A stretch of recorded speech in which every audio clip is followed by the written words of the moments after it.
అప్పటి నుంచి present position చూస్తే నీకు ఏమనిపిస్తుంది? ఇక్కడ ఏదైతే హిందువులందరూ ఒక దగ్గరికి వచ్చేసి అమ్మవారి ఆలయాన్ని కాపాడుకుందామనేసి వచ్చేసిండ్రు, మీకు అనిపిస్తుంది? ఎట్లా అనిపిస్తుంది? ఖచ్చితంగా అమ్మ అందరికీ అమ్మేగా. శ్రీశక్తి ఆదిపరాశక్తి అఖండ జ్యోతి అంటే ధర్మం కాపాడడానికి అందరం ముందుకొచ్చాం. 4-5 రోజుల క్రితం వర్షాలు బాగున్నప్పుడు కూడా రాత్రి పగలు చాలామంది ఆడవాళ్ళు ఇంట్లో నుంచి బయటకు వచ్చి చేసిన ఆ మహాపోరాటం ఈరోజు ఇంతమందిని పోగు చేయగలిగింది. ప్రభుత్వం నిజంగా మంచి నిర్ణయం తీసుకుంటుంది అనేది మా కోరిక. ఖచ్చితంగా మనందరం గెలవాల్సిన అవసరం. సాధువుల యొక్క ముఖ్యమైన దృక్పథం ఏముంటుందంటే స్వామి, శాంతియుతత, సుభీక్షత, సగౌరవమైన సనాతన ధర్మాన్ని మనం కాపాడుకోవాలి. ఇప్పుడు గుడులను కాపాడుకోవాలి అన్న ముఖ్య ఉద్దేశం ఏంటంటే స్వామి, 80 సంవత్సరాల చరిత్ర ఇది. ఇప్పుడు నిన్న మొన్న కట్టారు అని అంటే ఖచ్చితంగా ప్రభుత్వానికి సహకరించవచ్చును. ఎందుకంటే 80 సంవత్సరాల క్రితం ఇక్కడ ఈ ప్రాంతమే లేదు కదా స్వామి. అలాంటప్పుడు ఇప్పుడే లోపల పోతే అడవిలాగా ఉంది, అప్పుడు ఎలా ఉండవచ్చును? కాబట్టి పెద్దమ్మ తల్లికి నా మనస్ఫూర్తిగా చెప్పాల్సిన మాట ఏంటంటే, ఇన్ని రోజులు అమ్మకి గౌరవం లేదు, ఇన్ని రోజులు ఇక్కడ పెద్దమ్మ తల్లి ఉన్నదన్న సంగతి ఎవరికి తెలియదు. కానీ ప్రభుత్వము ఒక 100 గజాల స్థలానికి కాగితం ఇస్తే ఆ తల్లి ఖచ్చితంగా పెద్ద పులి మీద ఈ ప్రాంతంలో తిరుగుతుంది. ఎందుకంటే ఆమె ఇంటికి మనందరం మన ఆడబిడ్డని గౌరవంగా తెచ్చుకున్న వాళ్ళం అవుతాం. కాబట్టి నిజంగా ఆవిడ వ్యూహం ఉండవచ్చు, అదే కదా మన దగ్గర రాజవ్యూహం అంటారు. కాబట్టి జగన్మాత వ్యూహాన్ని కూడా ఈరోజు నా బిడ్డలందరూ నా గురించి పోరాడరా అని ఆవిడ ఆలోచించుండవచ్చు. ఈరోజు మంగళవారం, శ్రావణవారం అవడం చేత శ్రావణ మంగళ గౌరీ వ్రతాలు చేస్తూ ఉన్నారు చాలామంది. మళ్ళీ తర్వాత శుక్రవారం వచ్చేసి చాలామంది వాయినాలు ఇచ్చుకుంటారు. మొదటి శుక్రవారం అని చెప్పి, రెండవ శుక్రవారం అని చెప్పి, వాళ్ళందరి ఇండ్లలో సుభిక్షత రావాలి. నా తల్లికి కూడా మనందరం కలిసి వాయినాలు ఇవ్వాలి. ఇలాంటి పండగని, ఇలాంటి వాతావరణాన్ని ఇంకో 100 సంవత్సరాలైనా మనం గుర్తుపెట్టుకునే విధంగా తీసుకెళ్లాలనేది సాధువులందరం సానుకూలత పిలుపునిచ్చాము స్వామి. జై శ్రీరామ్. గురుజీ ఒక నిమిషం, ఏదైతే అమ్మవారికి బోనం సమర్పించేటప్పుడు ఆమె కంచం ముందుంది అండ్ అక్కడ నుంచి పళ్ళాన్ని తీసేసి తినకూడదు అన్నట్టు ఇక్కడ నుంచి విగ్రహాన్ని తీసేసిండ్రు, అమ్మవారి ఆలయాన్ని పెకిలించేసిండ్రు. సో అప్పటి నుంచి ఇప్పటిదాకా ఇప్పుడు బోనం ఎత్తిండ్రు కదా, 1 వీక్ అయింది కదా, సో అమ్మవారు ఆకలితోనే ఉంది అనేసి భక్తులు అనుకుంటున్నారు. సో దీనిపైన మీరేమంటారు? అంటే ఈ వారం రోజులు ఎందుకు ఇలా ఉంది అమ్మ? జై శ్రీరామ్, జై శ్రీరామ్.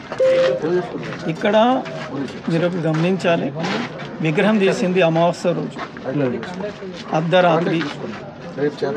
అర్ధరాత్రి ఎందుకు తీయాల్సి వచ్చింది? ఒకటి, గుడిని అర్ధరాత్రి కొలగొట్టాల్సిన అవసరం ఏమొచ్చింది? రెండోది, అధికారులు ఎప్పుడైనా కూడా ఉదయం 5 గంటల వరకు వాళ్ళ డ్యూటీ, అదైన తర్వాత వాళ్ళు ఎందుకు అక్కడ ఉన్నారు? వాళ్ళు ఏమీ పోలీసు వాళ్ళు కాదు, పహరా కాయడానికి 24 అవర్స్ డ్యూటీ కాదు వాళ్ళది. ఉదయం 10 గంటల నుండి వాళ్ళు 5 గంటల వరకు డ్యూటీ అయిపోయింది వాళ్ళది. ఆ టైంలో వాళ్ళు ఏం చేస్తున్నారు? అక్కడ ఏమీ చేయడానికి వాళ్ళు ఆ గుడిని కూలగొట్టింది. వాళ్ళ మీద ఒక చర్య తీసుకోవాలి. ఒకటి. రెండవది, గుడి తొలగించాలన్నా, విగ్రహం తొలగించాలన్నా, విగ్రహం తీయాలంటే దానికి శాస్త్రం ఉంది.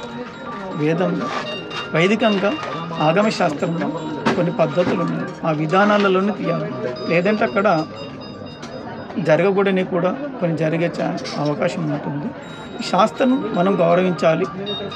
అది ఒక శాంతి హోమం చేసి, శాంతి హోమం అయిన తర్వాత ఆవు తోకకి తాడు కట్టి విగ్రహం కట్టప్పుడు తొలగించే విధానం ఒకటి ఉంది.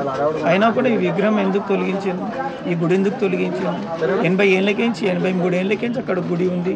వాళ్ళు పూజలు చేస్తున్నారు. ముందు పుట్ట ఉండే, ఆ పుట్టని వాళ్ళు పూజ చేసుకునే వాళ్ళు అక్కడ ఫోటో పెట్టుకున్నారు. తర్వాత గుడి కట్టుకున్నారు.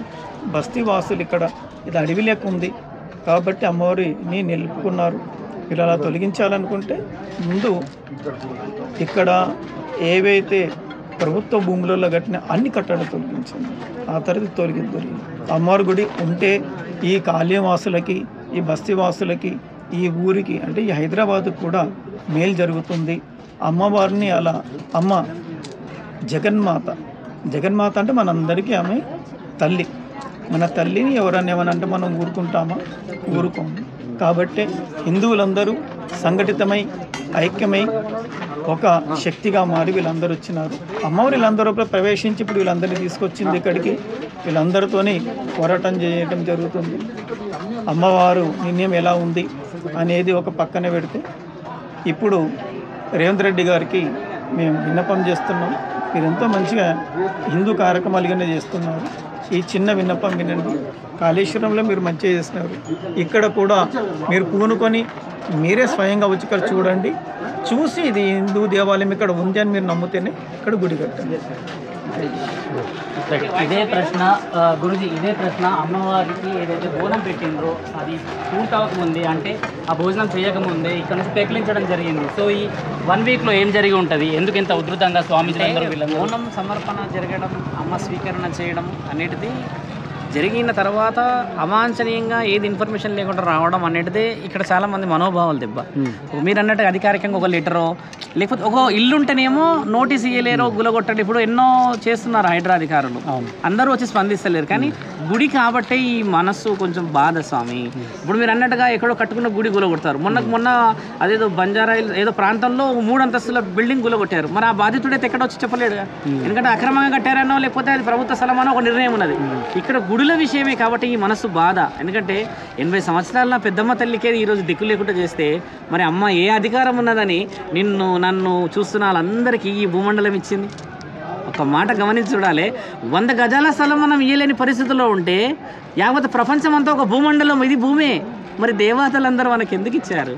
మనుషులు మారాలి, ధర్మాన్ని నిలబెట్టుకోవాలి, మనందరం గొప్పగా ముందుకు పోతే. దేవాదాయ శాఖకి ఇదంతా కనిపించట్లేదు. దేవాదాయ ధర్మాదాయ శాఖ నోటీస్ లేని ల్యాండ్ ఇది actually. So we have to, when we talk about divine and we talk about spirituality, some circumstances are there and some clauses has to, we have to follow that, because when you talk about endowment department, so what they say, the first word is it is a government. So government is a different part, and if you talk about endowment department, the both are different.